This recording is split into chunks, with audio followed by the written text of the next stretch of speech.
हिंदी के जिज्ञासु श्रोताओं, विद्या प्लस के इस प्लेटफॉर्म से आप सभी का हार्दिक स्वागत।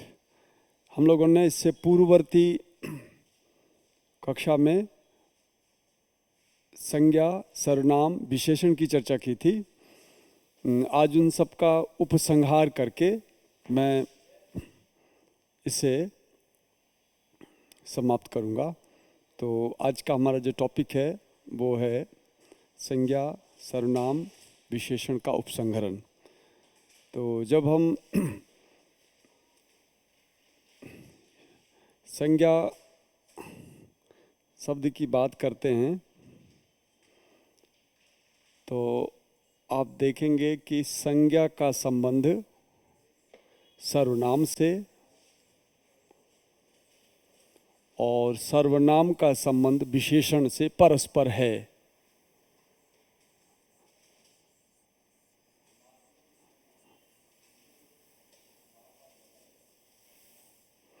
संज्ञा का संबंध सर्वनाम से है, सर्वनाम का संबंध विशेषण से है। ये तीनों मिलके एक अलग स्थिति का निर्माण करते हैं, क्योंकि संज्ञा की परिभाषा आपने देखी थी। संज्ञा वस्तुओं के नाम को कहते हैं, व्यक्तियों के नाम को कहते हैं, स्थिति को कहते हैं, अवस्थिति को कहते हैं। तो आप कह सकते हैं संज्ञा जो है वस्तु नाम,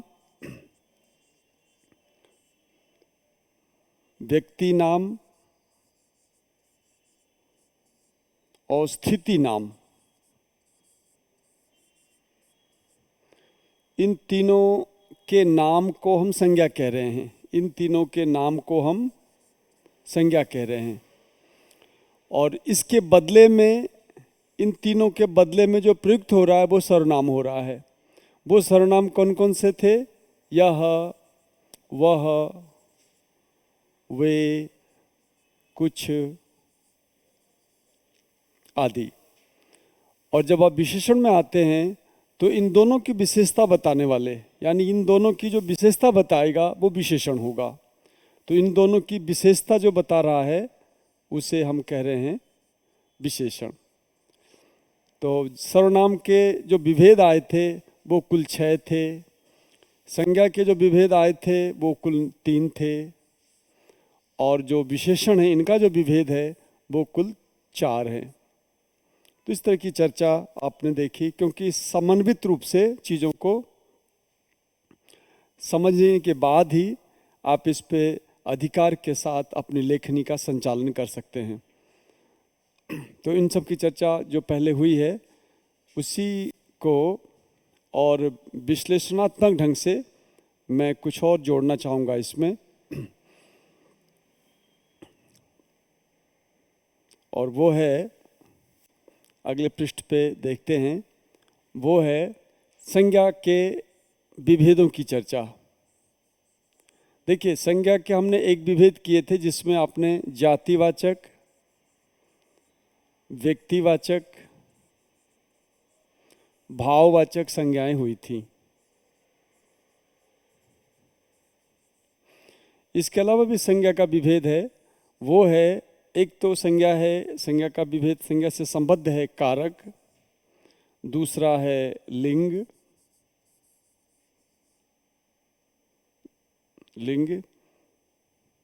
और तीसरा है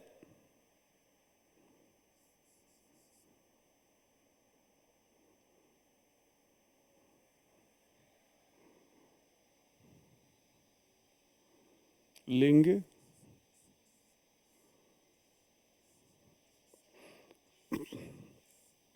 वचन। तो ये थोड़ा सा संज्ञा से संबद्ध एक महत्वपूर्ण चीज़ है, कारक, लिंग, वचन।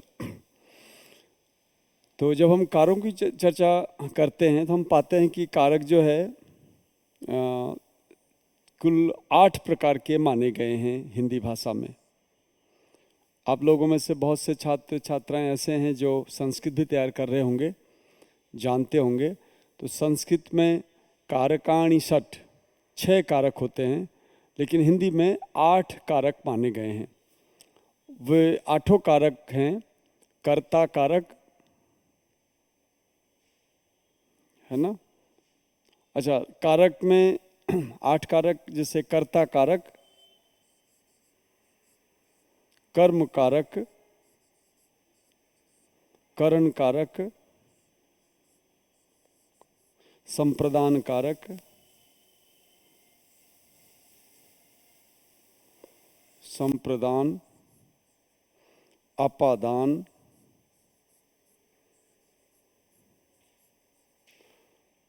संबंध, संबंध, अधिकरण,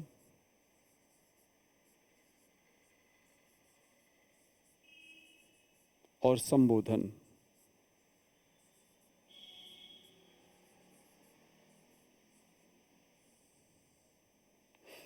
इस प्रकार से आप 8 कारकों को याद कर लें। ये कारक हैं। इसके समझने से समास आदि में और भी तमाम भाषा, हिंदी भाषा से संबद्ध बातों को समझने में काफ़ी सुविधा प्राप्त हो जाती है। तो ये कारक हैं। लिंग आप जानते हैं, हिंदी भाषा में एक स्त्रीलिंग है, 1 और 2, ये 2 विभेद हैं। एक तो होता है स्त्रीलिंग, एक होता है पुल्लिंग। पुल्लिंग को ऐसे लिखेंगे, पुल्लिंग, स्त्रीलिंग, एक पुल्लिंग और एक स्त्रीलिंग। वचन की जहाँ तक बात है, वचन हिंदी भाषा में एक वचन और बहुवचन, बहुवचन, ये 2 वचन होते हैं। तो चूंकि हम लोग हिंदी भाषी लोग हैं, तो हमारा जो वाग व्यवहार है, हमारा जो व्यवहार आचरण है, बोलचाल है, संभाषण है, वो सब उन्हीं सब चीज़ों को यहाँ पर एक तरह से व्यवस्थित किया गया है। और कोई नई बात नहीं है इसमें। ध्यान रखना है कि वचन एक और बहुवचन है, लिंग स्त्रीलिंग और पुल्लिंग है, और जो कारक है वो 8 प्रकार के हैं। लेकिन जब इसके ये सामान्य पक्ष है, तो सामान्य पक्ष से प्रश्न बहुत ही कम बनते हैं। सामान्य पक्ष के प्रश्न की अपेक्षा जो इसके अंतः प्रश्न हैं, जो इसके अंतर्विष्ट प्रश्न हैं, इसके अंदर के जो प्रश्न हैं, वो महत्वपूर्ण होते हैं। वो जानना बहुत आवश्यक है। तो हम आज आपको कारक के जो अंदर के प्रश्न हैं उसको बताने का प्रयास करेंगे। अंदर के प्रश्नों की जब बात आती है तो उसमें 2 पक्ष आते हैं।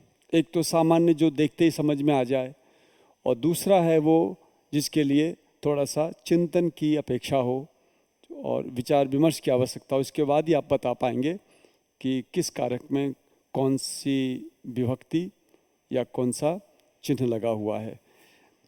इसके लिए हम सबसे पहले कारक के 2 विभेद कर लेते हैं। कारक जो है 8 प्रकार का है। तो सबसे पहले हम थोड़ा साधारण वाला ले लेते हैं। तो हम यहाँ पे नाम लेना चाह रहे हैं। वो नाम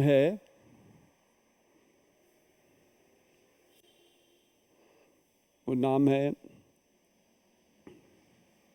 कारक से संबद्ध है ये, लेकिन कारक को एक बार यहाँ से हटा देते हैं। हम यहाँ लेते हैं कर्तृकारक,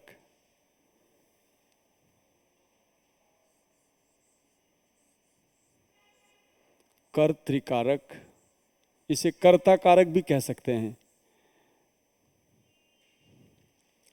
और विभक्ति,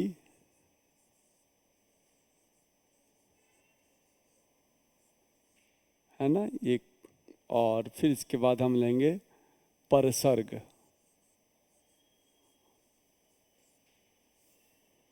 या कारक चिन्ह।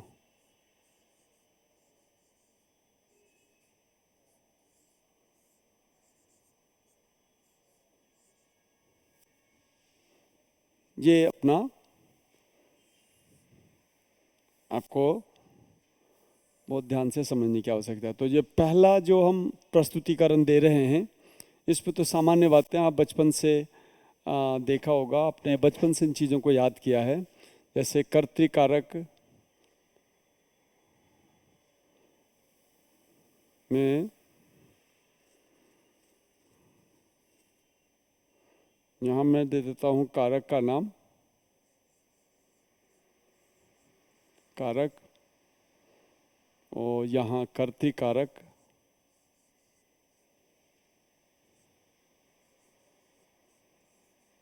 दूसरा कारक कौन सा है? कर्म कारक, तीसरा क्या है? करण कारक,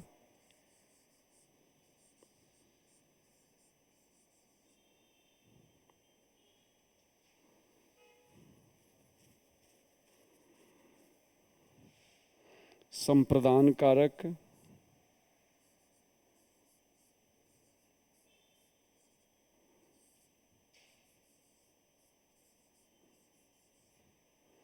अपादान कारक,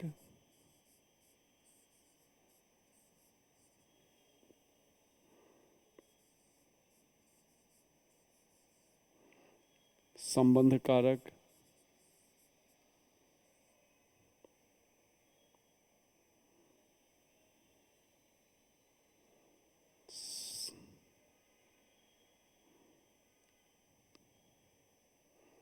संबंध कारक,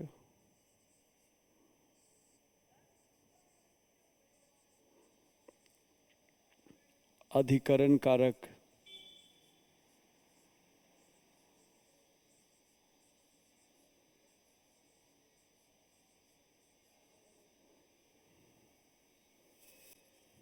और संबोधन कारक।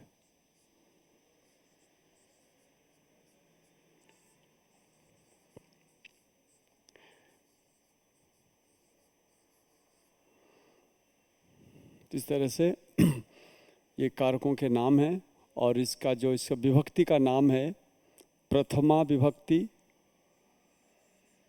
विभक्तियां भी होती हैं, विभक्तियां भी 8 हैं। तो प्रथमा विभक्ति, द्वितीया विभक्ति, तृतीया विभक्ति,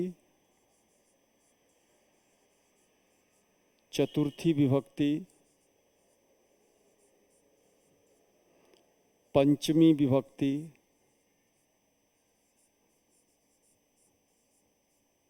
षष्ठी विभक्ति, सप्तमी विभक्ति और संबोधन विभक्ति। इस तरह से इन सब के ये नामकरण आ गए। आपके सिलेबस में स्पष्ट लिखा है कारक कौन कौन से हैं, तो ये 8 कारक बताइए। विभक्तियां कितनी हैं? ये 8 विभक्तियां हैं। 1 2 3 4 5 6 जो क्रमांक है उससे हम विभक्ति कह रहे हैं, इसको हम कारक कह रहे हैं। और परसर्ग और कारक का चिन्ह जो है बात एक ही है, फिर भी हम इसको नाम 2 दे करके बताना चाह रहे हैं। तो देखिए यहाँ पर कर्तृकारक का चिन्ह है, एक तो ने है, दूसरा शून्य है, कुछ नहीं है। कर्म कारक का चिन्ह को है, दूसरा शून्य है। करण कारक का चिन्ह से द्वारा है, से द्वारा या के द्वारा भी हो सकता है, से द्वारा या के द्वारा। ठीक है। चतुर्थी कारक का चिन्ह है के लिए, और दूसरा चिन्ह है को भी इसका चिन्ह है, क्योंकि देने के अर्थ में जो क्रिया का प्रयोग होता है उस क्रिया के उद्देश्य को जिसे दिया जाता है उसे हम संप्रदान कहते हैं। से पार्थक के अर्थ में, पृथक अर्थ में, अलग होने के अर्थ में, हम पार्थक के अर्थ में, अलग होने के अर्थ में हम ऐसा से का प्रयोग करते हैं। षष्ठी का चिन्ह है का, के, की, रा, रे, री, ना, ने, नी। ये परसर्ग कहें इसको या कारक चिन्ह कहें, एक ही बात है। अधिकरण कारक की बात आती है तो अधिकरण कारक का जो चिन्ह है वो है में, पे, पर, अंदर, भीतर, अंतः। इस तरह से जो शब्द हैं वो अधिकरण कारक को सूचित करते हैं। और संबोधन कारक में वे शब्द आते हैं जो अक्सर प्रायः बुलाए जाने के लिए प्रयोग में लाए जाते हैं। हे, ओ, अरे,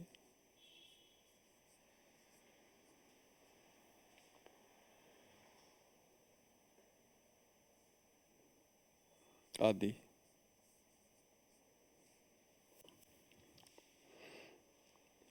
अब यहाँ पे जो मुख्य समस्या आ रही है वो ये है, अब देखेंगे से का प्रयोग यहाँ भी है, से का प्रयोग यहाँ भी है, को का प्रयोग यहाँ भी है और को का प्रयोग चतुर्थी में भी है। शून्य का क्या मतलब है? शून्य का मतलब है शून्य, कुछ नहीं। तो ये कैसे कैसे समझेंगे कि शून्य कहाँ पर है, कैसे नहीं है? उन सब की स्थिति को हम यहाँ पे स्पष्ट करना चाहेंगे। तो जैसे देखिए यहाँ पर जो है एक वाक्य लेता हूँ मैं, इसके बाद जैसे राम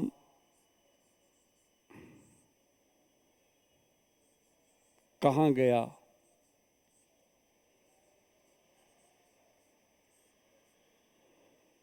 राम ने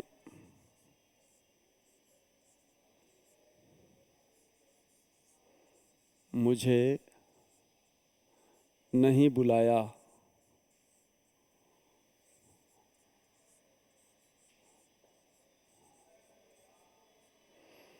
यहाँ पे देखिए राम शब्द जो है ये कर्ता कारक है। क्यों कर्ता कारक है? क्योंकि ने लगा हुआ है। और ये जो राम शब्द है ये क्या है? ये भी कर्ता कारक है। क्यों कर्ता कारक है? यहाँ तो ने लगा हुआ नहीं है, तो वस्तुतः ये कर्ता कारक इसलिए है क्योंकि ये इस क्रिया को संपन्न कर रहा है, इस क्रिया का कर्ता है। राम कहाँ गया? जाने का काम राम ने किया, और वो कहाँ गया? क्योंकि जब गया होगा तो चल के गया होगा, तो चलने की क्रिया भूतकाल में घटित हुई, उसको कहने के लिए हमने गया का प्रयोग किया है। गया जाना जो क्रिया हुई है उसको राम ने किया है, इसलिए कर्ता होने के कारण राम करता है, ने होने के कारण भी राम करता है। तो इसका मतलब हमें ये समझना होगा, कर्ता कार्य की परिभाषा ये आ रही है, यदि परिभाषा की बात करें तो यही परिभाषा आपके प्राणों की रक्षा करते हैं। क्योंकि परिभाषा जाने बिना आप चिन्हों के चक्कर में गलती कर देंगे, और परिभाषा यदि ठीक से समझी हुई है तो आपसे गलती नहीं होती है। तो कारक की परिभाषा हम करेंगे कर्ता की, कि क्रिया को संपन्न करने वाला, क्रिया को संपन्न करने वाला,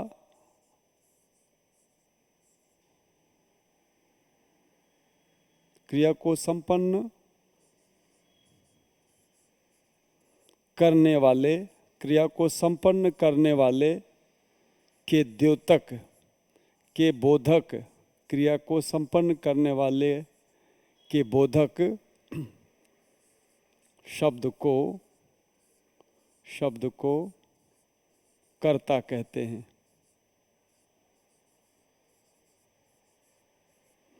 कर्ता कहते हैं। आपको थोड़ा अटपटा लगेगा समझने में। क्रिया को संपन्न करने वाले के बोधक, क्रिया को संपन्न करने वाले के बोधक शब्द को कर्ता कहते हैं। ऐसा क्यों कहा हमने? जैसा कि नियम है, जो राम है, ये इस राम के 3 अर्थ हैं। देखिए, एक राम तो ये जो र आ म है, ये राम है कैसा? ये है लिप्यात्मक राम है, इसमें लिपि है, लिपि में हमने राम लिखा है, लिप्यात्मक। और जो मैं राम ऐसा कह रहा हूँ, मैंने बोला राम, जो आपने सुना, वो जो आपने सुना, हमने जो सुनाया आपको, मैंने अपने ध्वनियों से इसका उच्चारण किया, अपने कर्णेंद्रिय से इसका श्रवण किया, जो हमारे और आपके बीच में इस यंत्र के माध्यम से जो राम शब्द गया, आपके कर्णगत हुआ, वो जो कर्णगत होया हुआ जो राम है, श्रवणगत आया हुआ जो राम है, वो ध्वन्यात्मक राम है, वह ध्वन्यात्मक है, वो ध्वन्यात्मक राम है। और एक राम है जो इस राम शब्द का अर्थ है, इसलिए हम इसे कहेंगे अर्थात्मक राम। ये राम है अर्थपरक राम, अर्थपरक राम। 2 हाथ 2 पैर नाक कान से युक्त जो मनुष्य विशेष है, वो राम कौन है? अर्थपरक है। तो इस राम शब्द के 3 अर्थ हैं, 2 और ये 3। कभी भी कोई शब्द संज्ञा नहीं होता है, बल्कि शब्द जिसको बताता है वो संज्ञा, वो उसका नाम होता है, और जो जिसको बता रहा होता है उसका अर्थ होता है। तो क्रिया से संपन्न करने वाले के बोधक शब्द को कर्ता कहते हैं। यानी ये जो वाक्य बोला जाता है उसमें जो शब्द होता है राम, वो राम किसको बताता है? उस किसी व्यक्ति विशेष को बता रहा है। वो जो व्यक्ति विशेष है उसका अर्थ है, उस अर्थ को बताने वाले के शब्द को हम संज्ञा शब्द कहते हैं और कर्ता कहते हैं। संज्ञा तो है ये, सो कर्ता कहते हैं। तो उस परिभाषा की तरफ संकेत करने के उद्देश्य से मैंने ये परिभाषा लिखी है। अब आप वाक्य में आराम से कर्ता की पहचान कर सकते हैं, हालांकि थोड़ा कठिन होता है कर्ता की पहचान करना। जैसे मैं अगले उस पर ले रहा हूँ, कर्ता कारक का सूक्ष्म विश्लेषण कर रहा हूँ मैं, कर्ता कारक का। जैसे देखिए, मेरे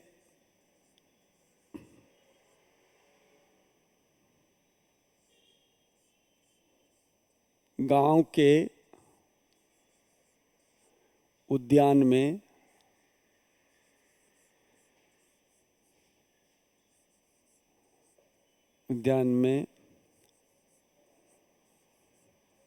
मेरे रोपे हुए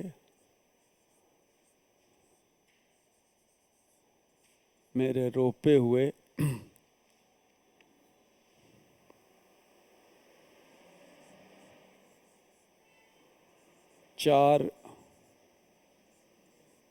पेड़ों में से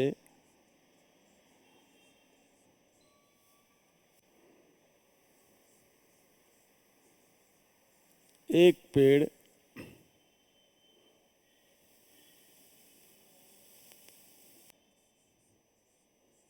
अमरूद का है। अब हम आपसे पूछना चाहते हैं, इस वाक्य में आपको भी लग रहा था कि देखिए ये तो बहुत ही सरल है, कर्ता कर्म क्रिया करण। नहीं, ऐसा नहीं है।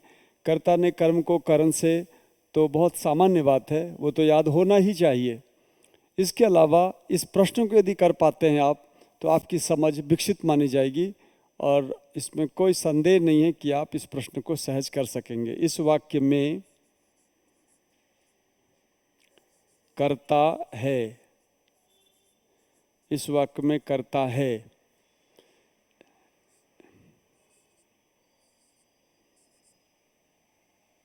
गांव, उद्यान,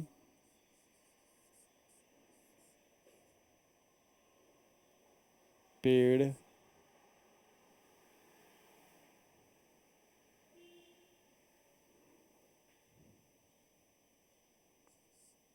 एक पेड़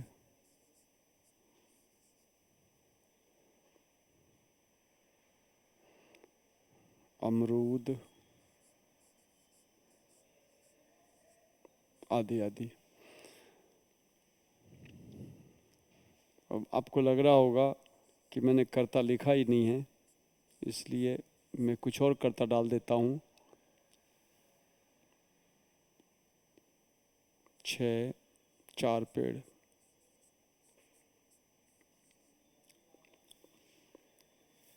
इसमें किस पे आप टिक लगाना चाहेंगे वो देखने की चीज़ है। तो इसके लिए हमें ये समझना होगा टिक लगाने से पहले कि आप कर्ता का स्वरूप क्या बनाते हैं।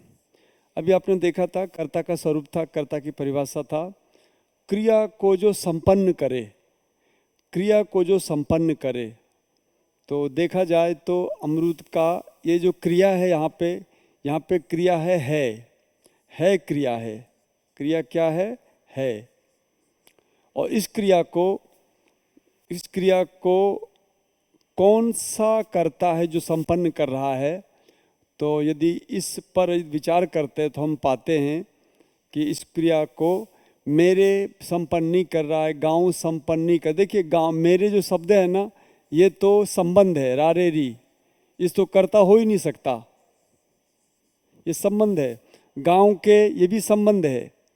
उद्यान में, ये जो उद्यान में शब्द है ये आपका अधिकरण है। ये क्या है?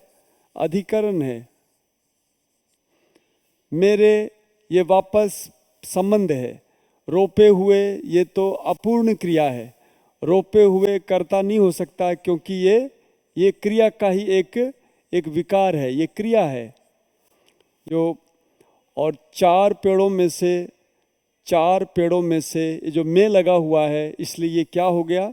4 पेड़ों में लगने के कारण ये अधिकरण है।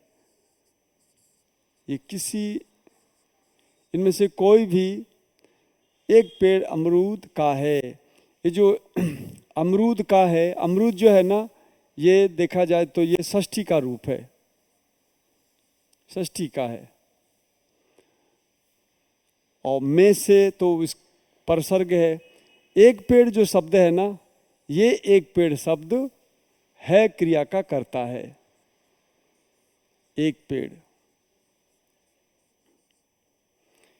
पेड़ जो है क्रिया का करता है। तो अभी मैंने परिभाषा लिखी है, वो परिभाषा बहुत काम की है।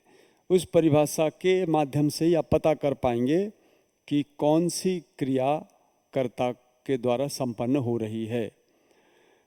इससे और भी महत्वपूर्ण बात यह है कि आप क्रिया से कौन पूछ के कर्ता का पता कर सकते हैं। तो यहाँ पर आप देखें इस वाक्य में कौन सा शब्द है जो कर्ता है वाक्य का। तो एक पेड़ कर्ता है। तो क्या नियम आया? एक संक्षेप में और काम की चीज़ आप याद कर सकते हैं।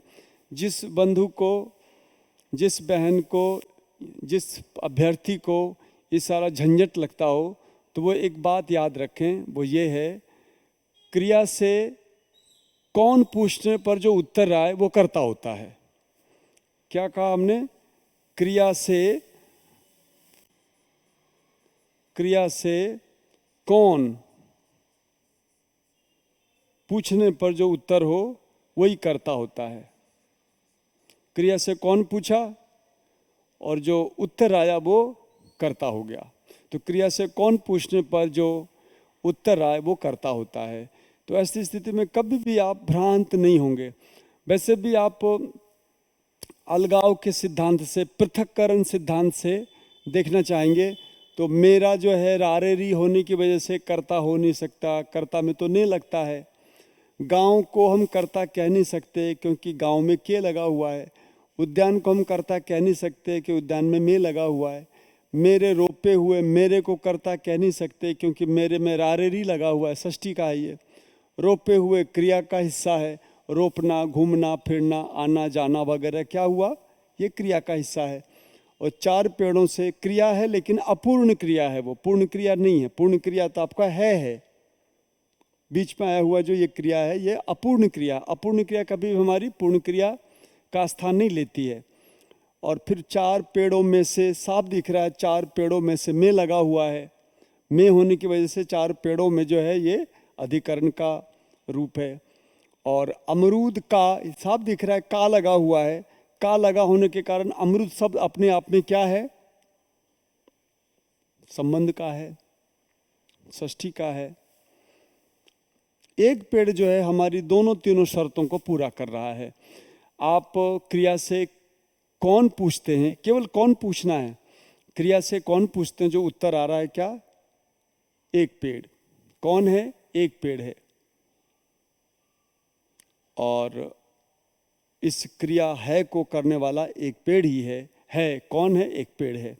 इसलिए आप एक पेड़ को कर्ता कहेंगे। अब आप कर्म की सूक्ष्मता समझें। कर्म की सूक्ष्मता इस तरह से देखते हैं।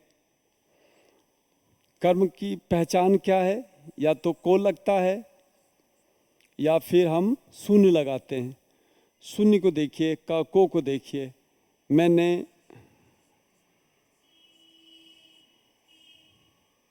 तुम्हें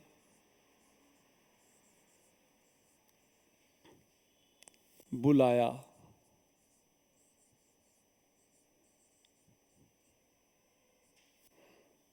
अब देखिए तुम्हें जो है ना, इसमें शून्य स्थिति है, को नहीं है, फिर भी तुम्हें कर्म है। इसी तरह से उसने वहाँ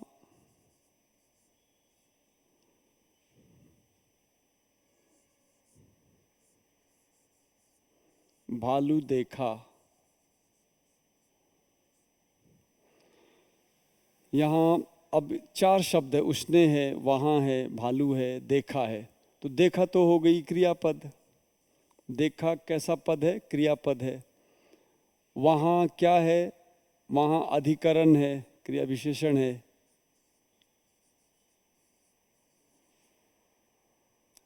और उसने क्या है, कर्ता है। तो क्या सबको हटा के फिर जो बचे उसे कर्म कहें, क्योंकि कई बार कर्म नहीं होता है वाक्य में। तो इस तरह से तमाम सबकी परिभाषा करने के बाद जो बचे उसे कर्म कहने की बजाय आप ऐसा याद रखें कि कर्ता, कर्म की परिभाषा देखिए, कर्म की परिभाषा याद कर लें। कर्म परिभाषा आप कभी भी धोखा नहीं खाएंगे, और चाहे कुछ भी हो चाहे नहीं हो, कहीं की, क्योंकि कई बार तो को लग रहा है, कई बार नहीं लग रहा है, कई बार को होने के बाद भी वो कर्म हो रहा है, नहीं हो रहा है। इसलिए परिभाषा याद करना ज़्यादा अच्छा होगा। कर्ता अपनी क्रिया से, कर्ता अपनी क्रिया से, अपनी क्रिया से जिसे सर्वाधिक चाहे, जिसे चाहे, चाहे कर लेते हैं, चाहे उसे कर्म कहते हैं, उसे कर्म कहते हैं। और जिसमें जिसे कर्म कहते हैं उसमें को लगा रहता है, अधिकतर बार जो है को लगा रहता है। ये चीज़ हमें रटने की है, ये हमें ध्यान रखना है। इसको समझ लें और ध्यान रखें तो कभी भी आप नहीं अटकेंगे। अब आइए इसको देखते हैं। मैंने तुम्हें बुलाया, मैं कर्ता है, मैं कर्ता ने क्रिया बुलाए के माध्यम से किससे चाह रहा है, वो तुम्हें को। मैं अपनी, देखिए कर्ता अपनी क्रिया से, कर्ता मैंने बुलाया क्रिया से किसको चाहा, तुम्हें को। इसलिए तुम्हें क्या है, तुम्हें कर्म है। दूसरा वाक्य, उसने वहाँ भालू देखा, वहाँ उसने भालू देखा। तो यहाँ को भी लगा सकते थे, को नहीं भी है। जैसे उसने बहुत सारे भालू देखे, वो ऐसी कोई जगह थी जहाँ एक नहीं बहुत सारे भालू थे। तो इसको कैसे करें, उसने वहाँ भालू देखे। कितने भालू थे, बहुत सारे भालू देखे। तो भालू में कुछ भी लगा हुआ नहीं है, कैसे पहचानेंगे कि ये कर्म है। तो आइए इस सहारे से हम कर्म को पहचानते हैं। कर्ता अपनी क्रिया से, कर्ता कौन है, उसने। क्रिया क्या है, देखना। तो देखने की क्रिया से किसे चाहा जा रहा है, वहां को नहीं चाहा जा रहा है, भालू को चाहा जा रहा है। मुख्य जो है जिसे सर्वाधिक चाहा जाए, जो मुख्य रूप से चाहा जा रहा है वो भालू को चाहा जा रहा है। इसलिए भालू क्या है, भालू कर्म है। ऐसे एक दो नहीं 50 लाख वाक्य आ जाएं और आपसे कहा जाए कि आप कर्म पहचानिए, तो इस चश्मे को लेके कर्म को आराम से आप पकड़ सकते हैं कि ये कर्म है। तो हमेशा ध्यान रखिए, तरीके से चला जाता है तो वो अलंकरण हो जाता है, और यदि तरीके से नहीं चला जाए, नियमानुसार कार्य न किया जाए, तो वो अपराध की श्रेणी में चला जाता है। आपका नियम से नहीं चलना ये आपराधिक कृत्य जैसा ही होगा, क्योंकि आपके अंक कटेंगे, और अंक कटने की जो कीमत है वो बहुत ही महंगा होता है, साल साल भर की क्षति होती है। और फिर वैसा मौका, क्योंकि हम लोग अनंत वर्षों की आयु लेके पैदा नहीं हुए हैं, इस साल नहीं तो अगले साल, तो इसलिए क्षति बहुत हो जाती है। आपको ध्यान रखना है, इसके अनुसार कर्म की परिभाषा कीजिए, आप कहीं मात नहीं खाएंगे। और जो लोग इस पचड़े में नहीं पड़ना चाहते हैं, उस समूह के लिए, उस भाई बंद के लिए एक छोटा सा नियम है, क्रिया से क्या और किसको, क्या अथवा किसको, क्रिया से क्या किसको पूछने पर जो उत्तर आए वही कर्म है। मैंने पूरा नहीं लिखा है, मैंने बोला है क्रिया से क्या और किसको पूछा जाए, क्रिया से क्या किसको पूछा जाए और फिर जो उत्तर आता है वो कर्म होगा। यहाँ देखते हैं, मैंने तुम्हें बुलाया, किसको बुलाया, क्रिया से पूछा, बुलाया, किसको बुलाया, तुम्हें बुलाया, ये कर्म हो गया। यहाँ देखते हैं, देखे, उसने वहाँ देखे, उसने क्या क्या देखे, किसको देखे, तो भालू को देखे, एक नहीं बहुत सारे भालू थे उस मेले में, तो भालू शब्द यहाँ पे कर्म है। तो आप इन झंझट से बचने के उद्देश्य से इसको भी याद कर सकते हैं और कर्म को बता सकते हैं। ठीक है, हम इसके बाद लेते हैं करण को। करण देखेंगे आप, करण कारक। तो करण कारक जो है, जैसे मैंने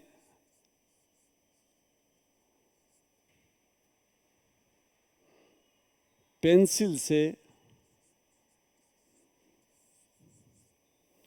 कमल बनाया, एक कमल का फूल बनाना था तो पेंसिल से बना दिया, है ना, पेंसिल से बनाया, हमने पेंसिल से कमल बनाया। उसी तरह से मैं गांव से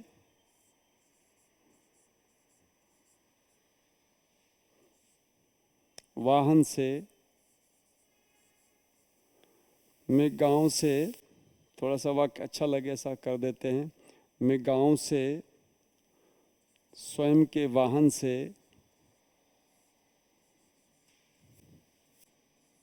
मैं गांव से स्वयं के वाहन से यहाँ आया।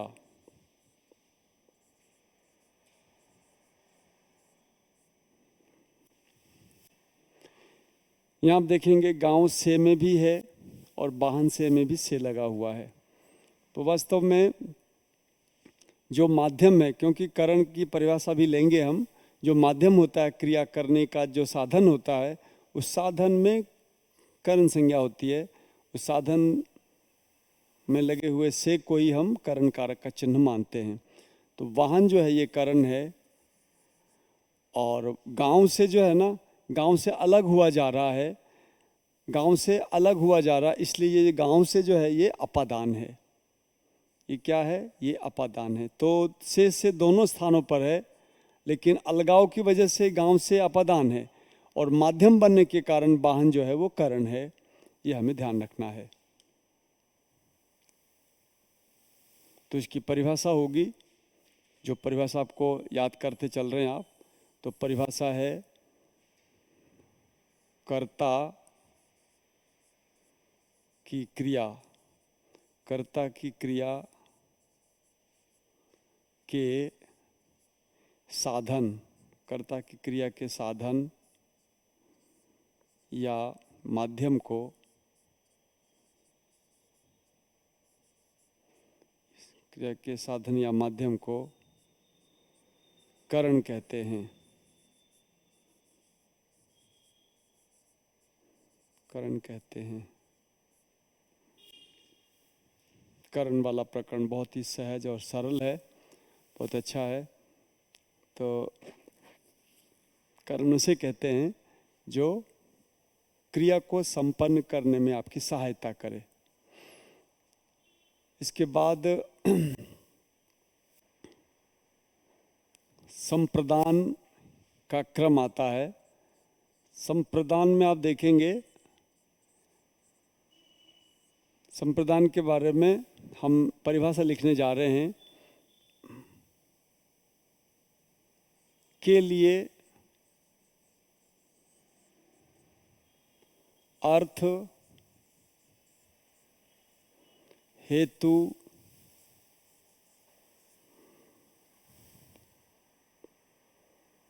और दान की क्रिया का उद्देश्य, दान की क्रिया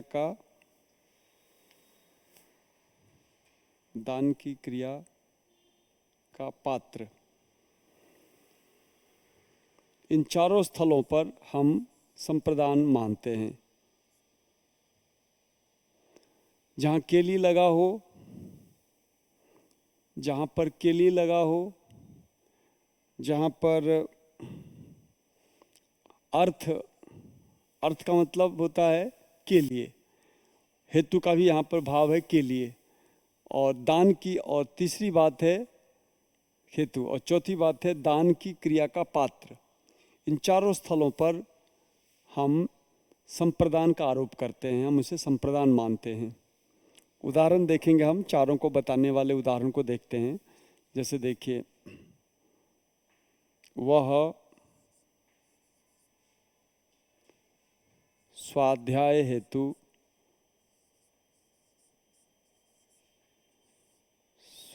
हेतु आया या गया। वो कहीं एकांत में बैठ के अध्ययन करना चाहता है, स्वाध्याय हेतु गया। तो यहाँ जो हेतु शब्द है वो कैसा है? ये हेतु शब्द ये संप्रदान है। तो स्वाध्याय को हम संप्रदान कारक का शब्द मानेंगे। दूसरा वाक्य लेता हूँ मैं, वह अध्ययनार्थ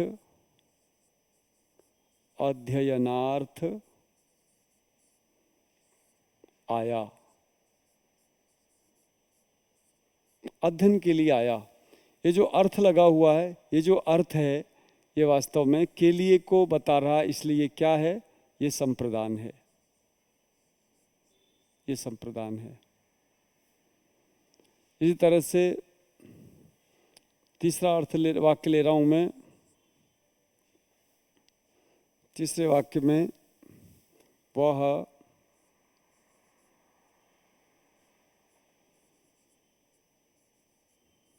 ब्राह्मण को देता है। ब्राह्मणों को दान देना भारतीय संस्कृति और सनातन परंपरा का एक प्रमुख हिस्सा है। तो वह ब्राह्मण को देता है में जो को है वो संप्रदान है। क्यों संप्रदान है? क्योंकि बहुत सरल नियम है हमारा, दान की क्रिया का पात्र, ये जो देने का काम हो रहा है, उस देने के काम से हम जिसे दे रहे हैं वो ब्राह्मण है, इसलिए ब्राह्मण क्या होगा? संप्रदान होगा। इसी तरह से आपने देखा के लिए ये अर्थ वाला उदाहरण कौन सा है? ये 2 नंबर। हेतु वाला उदाहरण कौन सा है? ये आपका 3 अंक वाला। और दान वाला उदाहरण कौन सा है? ये 4 वाला। और 1 नंबर का उदाहरण कौन सा हो सकता है? वह मेरे लिए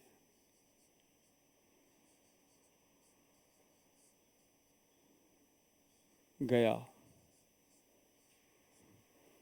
वो मेरे लिए गया है, मैंने उसे भेजा है कि वो कोई वस्तु विशेष लेके आए।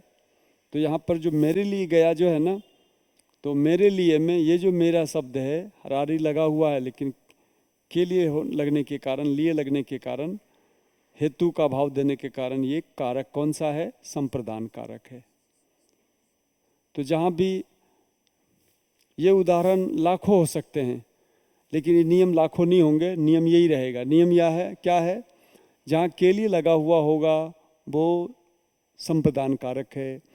जहाँ पर के लिए के अर्थ में आया हुआ अर्थ शब्द है वो भी संप्रदान कारक का द्योतक है। हेतु का अर्थ होता है के लिए यदि, तो वो हेतु संप्रदान कारक है। और दान की क्रिया से हो रही है, देने की कोई बात है, प्रदान करने की बात है, बांटने की कोई बात है। उसने बच्चों को मिठाई बांटी, उसने बच्चों को मिठाई वितरित की, तो बच्चों को मिठाई वितरित की, तो यहाँ जो वितरण है वो दान ही एक तरह का। तो दान की क्रिया से जिसे हम चाह रहे हैं वो बच्चे हैं, इसलिए बच्चों शब्द में हम संप्रदान कारक का अधिरोपण करेंगे और हम बच्चों को संप्रदान कहेंगे, है ना। इस तरह से चार चीज़ें हैं जहाँ पर हम इसे कहते हैं।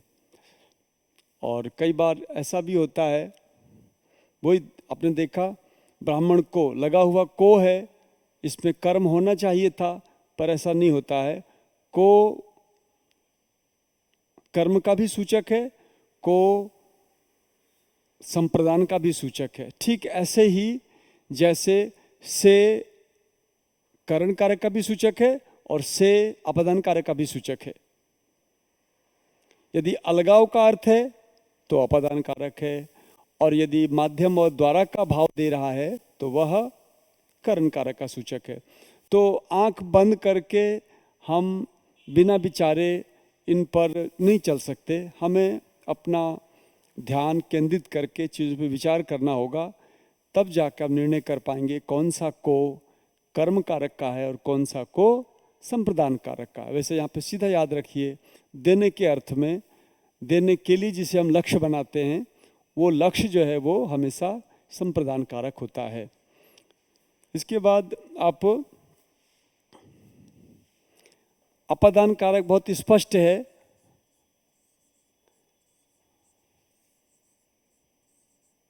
वैसे तो, लेकिन अपादान कारक के परिभाषा का यदि देखें तो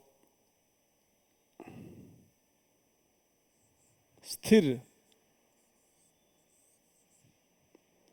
स्थिर से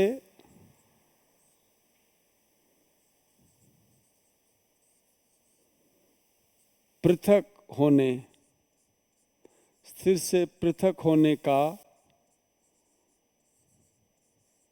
यदि उल्लेख हो,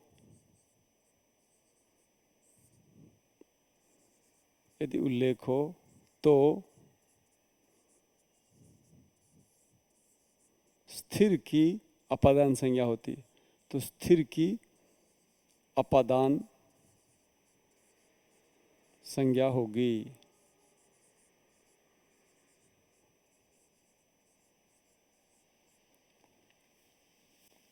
जैसे थोड़ी देर पहले आया था, कहीं से कोई अलग हो, वो गांव से आता है तो अपादान है। इसके साथ साथ अपादान में कुछ चीज़ें और भी हैं, जैसे आचार्य से पढ़ता है, आचार्य से पढ़ता है, तो ये आपको रटना पड़ेगा। पढ़ता है में जो ज्ञान है वो आचार्य से अलग नहीं हो रहा है। आप हमसे पढ़ रहे हो तो हमारा ज्ञान हमसे अलग नहीं हो रहा, हमारा ज्ञान हमारे पास है, आपके पास भी पहुंच रहा है। तो आचार्य से पढ़ता है में अलगाव वाली बात नहीं है, फिर भी हम इसको अपादान मानते हैं। तो यहाँ जो से है, पढ़ने के अर्थ में जो से आ जाए वो अपादान है। इस तरह से बालक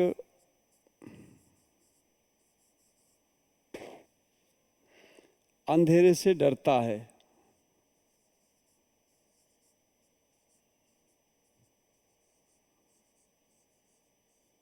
तो जिससे डरा जाता है ना, जिससे डरा जाता है उसे भी हम अपादान कहते हैं। इसी को अंधेरे से को बदल के यदि ऐसा कर देते हो आप, बालक अंधेरे में डरता है, अंधेरे में डरता है, तो आपने कारक बदल दिया, आपने अपादान कारक बदल के अधिकरण कारक कर दिया। तो यहाँ पर ये अधिकरण कारक है, यहाँ पे कौन सा कारक है, ये अधिकरण कारक है। लेकिन ऊपर वाले में अंधेरे से डरता है तो वो अपादान कारक कहलाएगा। तो इस प्रकार से आप सामान्य तौर पर देखेंगे कि जिससे अलग हुआ जाता है वो तो अपादान कारक है ही, बाकी जिसे पढ़ा जाता है, जिससे डरा जाता है, उसमें भी अपादान कारक होता है। गंगा गंगोत्री से निकलती है, तो गंगा गंगोत्री से निकलती है में गंगा खत्म नहीं हुई, गंगा अभी भी प्रवहमान है। वहाँ भी हम गंगा गंगोत्री से, तो से के कारण भाई वो अलग नहीं हुई है, पूरी तरह से जुड़ी हुई है, लेकिन कुछ हिस्सा उसका अलग हुआ है, तो वहाँ अलगाव का भाव है, से लगा हुआ है, इसलिए हम वहाँ पर अपादान कारक मानेंगे। तो इन स्थलों पर याद रखना आपको, ये जो दो बातें हैं, इन बातों के अलावा ये दो बातें और भी हैं जो आपके अपादान कारक की समझ को बढ़ाता है। तो इसे आप ध्यान रखें और एकदम सहर्ष और सानंद प्रश्नों का समाधान करें और अपनी ध्वजा पताका फहराएं। अगला कारक है संबंध कारक। संबंध कारक में जो विशेष बात है वो ये है कि संबंध कारक की जो पहचान है, काके की, रारेरी और नाने नी, ना ने नी, बस इस पे ध्यान रखिए आप। अब यदि आप इस पे ध्यान रख पाते हैं तो आपका ये सही जाएगा। उदाहरण के लिए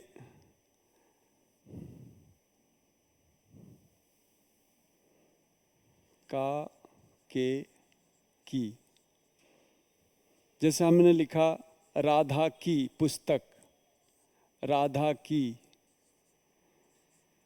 राम का भाई, तो यह सब दिख रहा है की के कारण राधा में संबंध कारक है।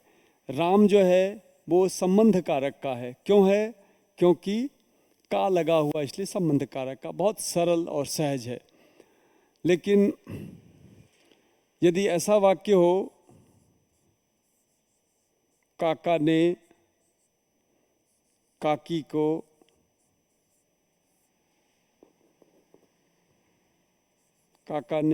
को बुलाया, बुलाएगा भाई, काका का काकी हैं वो, तो काका की काकी हैं तो काका ही बुलाएंगे, दूसरा थोड़ी बुलाएगा। तो यहाँ पे काका ने काकी को बुलाया में जो काका काकी आ रहा है उसका कोई लेना देना संबंध कारक से नहीं है।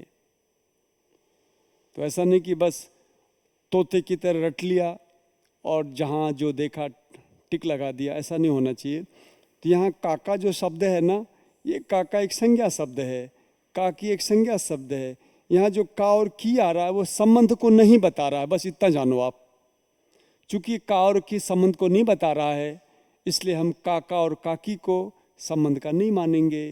तो किसका मानेंगे? उसके बाद का देख लो, काका ने लगा हुआ, इसलिए काका क्या है? करता है। और को लगा हुआ है और कर्ता अपनी क्रिया से जिसे चाह रहा है। काका किसको चाह रहे हैं? काकी को चाह रहे हैं, इसलिए काकी क्या है? कर्म है। ये ध्यान रखना है। इस तरह से रारेरी के बारे में और नाने नी के बारे में आपको ध्यान रखना है। नाने नी में जैसे आपको वाक्य दे दिया जाए, नाना ने नानी से कहा, नाना ने नानी से कहा, तो यहाँ जो नाना शब्द में जो ना है और नानी शब्द में जो नी है वो संबंध वाला नहीं है। ये जो नाना शब्द है संबंध है क्या इसमें? इसमें संबंध नहीं है। नानी में संबंध है क्या? इस नानी में संबंध नहीं है। तो क्या है? नाना ने, नाना ने जो है ना ये कर्ता कारक है। नानी से कहा, नानी से कहा का मतलब नानी को कहा। तो यहाँ देखने की बात है, से जो है ये को के अर्थ में आया हुआ, नानी को कहा, इसलिए कर्म है। नाननी की वजह से, नाननी की वजह से आप इसको संबंध का नहीं मान सकते। तो किसको मानेंगे संबंध का? हम संबंध का मानेंगे अपना, अपनी। ये जो अपना अपनी है इसको हम संबंध का मानेंगे। ये चीज ध्यान रखने की है। अपना देश, अपना देश मतलब हमारा देश, अपना देश। तो नाननी जो है अपनी स्थिति, अपने लोग, तो ये संबंध को बताने वाले हैं ना। तो अपना अपने, मैं एक बार फिर से लिख देता हूं, अपना अपने अपनी। ये जो अपना अपनी अपने हैं इसमें आया हुआ जो नाननी है वो संबंध को बताता है। इसलिए हमें सावधानी बरतनी होगी कि केवल बाह्य आकृति से, बाह्य व्यवहार से किसी को तथ्यात्मक रूप से आप पहचान स्थापित नहीं कर सकते। आपसे बहुत ही प्रिय बोलने वाला आवश्यक नहीं है कि आपका हितैषी है। बाहर से नाननी काके की दिखने वाला आवश्यक नहीं है कि वो संबंध का है। को दिखाई देने वाला जो शब्द है जिसके अंत में को है, आवश्यक नहीं है कि वो को कर्म कारक का हो सकता है वो को संप्रदान कारक का हो। तो बाह्यावरण, बाह्याडंबर, बाह्य दर्शन से यदि आप निर्णय करते आ रहे हैं तो आप गलती कर बैठेंगे। आप समाज में भी, परिवार में भी, परिवेश में भी अपने विवेक का प्रयोग करके चलें और यहाँ भी अपना विवेक का प्रयोग करें। जो परिभाषा बताई गई है उस परिभाषा के ही अनुसार आप निर्णय लें तो आप कभी भी गलत पर टिक नहीं लगाएंगे। मैं संबंध के बाद अधिकरण पे चर्चा और कर लेता हूँ। अधिकरण कारक की जो परिभाषा है उस परिभाषा को आप देखें। परिभाषा है, कर्ता अपनी क्रिया को, कर्ता अपनी क्रिया को जहाँ संपन्न करता है जहाँ संपन्न करता है उसे अधिकरण कहते हैं। उसे अधिकरण कहते हैं। मैं उदाहरण ले रहा हूँ, ये परिभाषा हो गई। ये परिभाषा आपके 10 लाख उदाहरणों को ठीक कर देगा। ठीक है। मैं वहाँ रहता हूँ,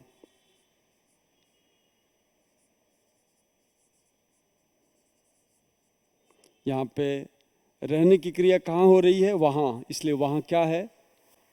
अधिकरण है। दूसरा देखिए, वे घर में हैं, वे घर में हैं। यहाँ जो हैं क्रिया है, हैं होना जो क्रिया है, ये कहाँ पे घटित हो रहा है? घर में घटित हो रहा है। वैसे भी में लगा हुआ है, तो में लगा रहने के कारण आप इसे अधिकरण का ही मानेंगे। जहाँ में नहीं है वहाँ पर ये परिभाषा सीधे आपको संकेतित कर रही है कि भाई वहाँ को आपको अधिकरण के रूप में व्यवहार करना, यह अधिकरण है, न कि कोई अन्य कारक। इस प्रकार से जितने भी स्थानवाचक शब्द हैं, यहाँ, वहाँ, कहाँ, कब, अब, ये तो स्थानवाचक शब्द हो गए। और ये जो है कालवाचक शब्द हो गया, कब, अब, तब, ये कालवाचक शब्द हो गए और ये स्थानवाचक शब्द हो गए। इन शब्दों की बहुत लंबी चौड़ी श्रृंखला है। ये सारे शब्द अधिकरण कारक को संकेतित करते हैं। तो बार बार हमारे इस छायांकन को, ये जो वीडियोग्राफी हो रही है जिसके माध्यम से आप हमें देख पा रहे हैं, सुन पा रहे हैं, इसको यदि आपको सहज सरल लगता है तो एक बार में, अन्यथा बार बार देख के इसे याद करें। और इसके बाद जो दिया जाने वाला अध्ययन सामग्री है उसे ज़रूर देखें, क्योंकि उसके देखने से विश्लेषण, क्योंकि इतना सब पढ़ने के बाद भी आपका कारक का प्रश्न गलत हो सकता है, यह आपको हमेशा ध्यान रखना है इतना करने के बाद भी, क्योंकि अपवादात्मक बातें कुछ ऐसी हैं जिसकी चर्चा मैं अगले संस्करण में करूंगा। और यदि उसे जान लेते हैं आप तो फिर काफ़ी संभावना है कि आप प्रश्नों को कर पाएंगे। हालांकि हिंदी में इतने प्रश्न कठिन पूछे नहीं जाते हैं, अभी हिंदी में बहुत गुंजाइश है, हिंदी में बहुत संभावनाएं हैं। तो हिंदी में जो कारक प्रकरण है उसमें कुछ ऐसी भी चीज़ें हैं जो अभी जानने योग्य हैं। हमने अभी जितनी बातें बताई हैं ये सामान्य बात है। इस बात की कुछ अन्य दूसरी बातों से जो तुलनात्मक और सूक्ष्म विश्लेषण है वो भी जान लेना उपयोगी होगा, जो आप अगले छायांकन में प्राप्त करेंगे, जो अगले वीडियो में आपको मिलेगा। तो अगला मैं लेता हूँ अधिकरण के बाद संबोधन कारक। हिंदी में संबोधन कारक को हम इस तरह से परिभाषित करेंगे, संबोधित या संबोधन हेतु प्रयुक्त, संबोधन हेतु प्रयुक्त शब्द विशेष को, संबोधन हेतु प्रयुक्त शब्द विशेष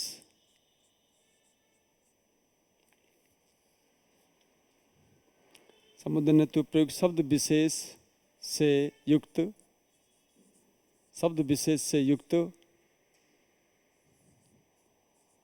शब्द को संबोधन का मानते हैं, संबोधन का मानते हैं।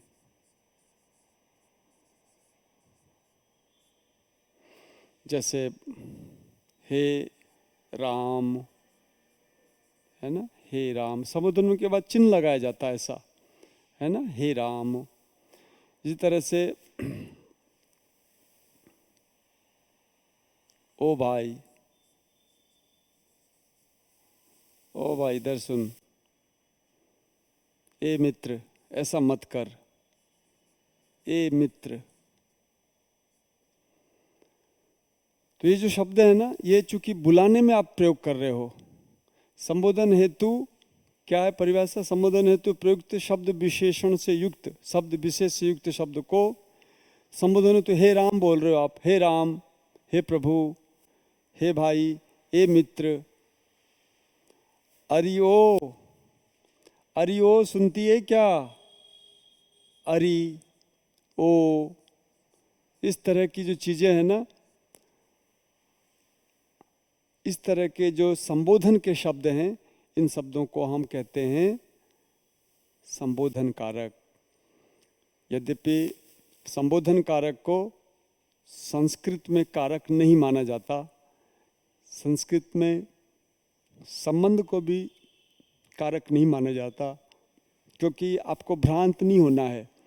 आप संस्कृत में पढ़ते हैं 6 कारक और हिंदी में पढ़ते हैं 8 कारक, तो आपको इस स्पष्ट प्रतिपत्ति हो, आपको स्पष्ट समझ विकसित हो जाए, इसलिए मैं आपसे कह रहा हूँ कि जो कारक है वो संस्कृत में 6 है और हिंदी में 8 हैं।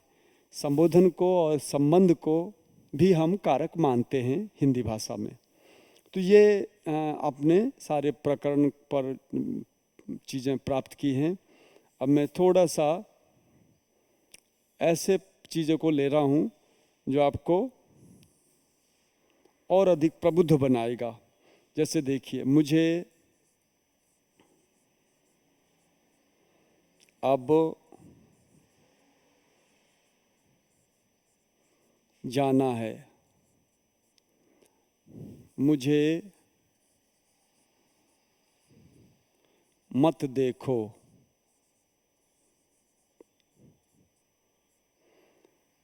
मुझे भूख लगी है,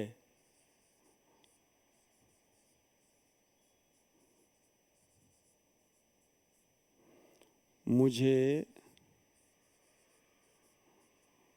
पुरस्कार मिला,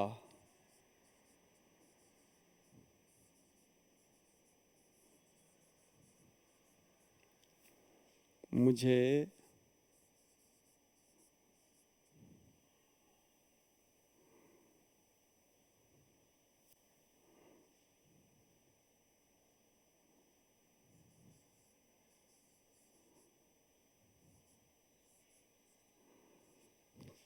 किसने सुना।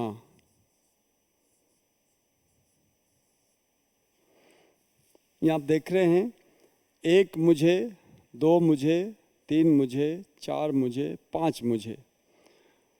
और आप विश्वास मानिए, इन पांच में से चार मुझे जो है ना, वो अलग अलग कारक के हैं। और ये तब आप कर पाएंगे जब आप मेरी परिभाषा को ठीक से हृदयंगम कर लें, ठीक से समझ लें, तब आप आराम से इसमें कारक बता पाएंगे। देखिए, मुझे अब जाना है, जाने का काम कौन करेगा? मैं करूँगा, इसलिए मैं हो जाएगा कर्ता कारक। दूसरे नंबर का जो मुझे है, इस मुझे में क्या होने वाला है? इस मुझे में मुझे मत देखो, यानी तुम करता है, तुम अपनी क्रिया देखने से मुझे लक्ष्य मत बनाओ। तो कर्ता क्रिया से जिसे लक्ष्य बनाता है वो कर्म होता है। ये जो मुझे है ये कर्म कारक है। ये कौन सा कारक है? कर्म कारक है। इसे मैं कर्म लिख देता हूँ, ये कर्म कारक है। और मुझे भूख लगी है, मुझे जो शब्द है ना, मुझे, ये भूख, इसमें कर्ता का, इसमें कारक कौन है?